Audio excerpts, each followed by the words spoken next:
해외 직구의 경우 KC 인증을 받도록 한다는 방침이었습니다. 최근 해외 직구와 관련한 정부의 대책 발표로 국민들께 혼란과 불편을 드린 점에 대해 먼저 사과드립니다.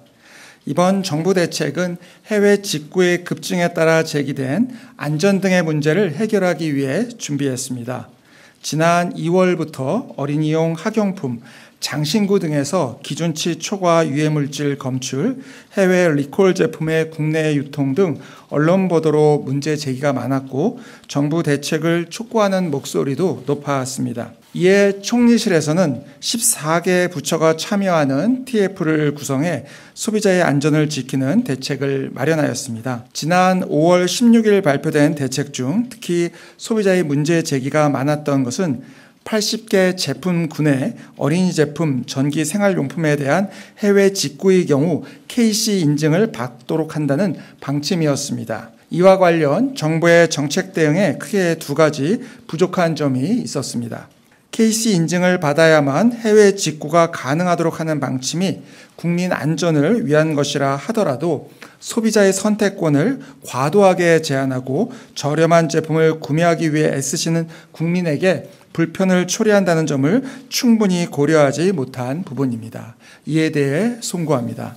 둘째, 정책을 발표하고 설명하는 과정에서 실제 계획을 정확하게 전달하지 못했습니다.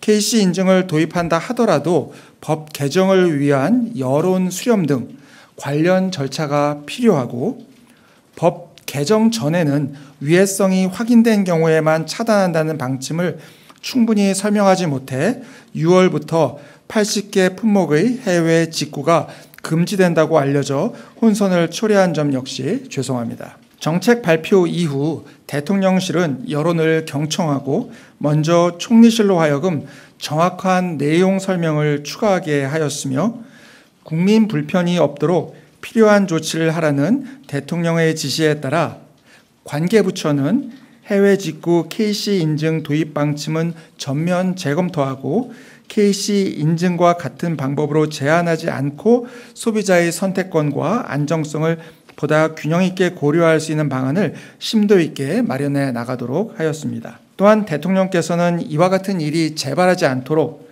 정책의 사전 검토 강화, 당정 협의를 포함한 국민 의견 수렴 강화, 브리핑 등 정책 설명 강화, 그리고 정부의 정책 리스크 관리 시스템 재점검 등 재발 방지 대책 마련을 지시하셨습니다.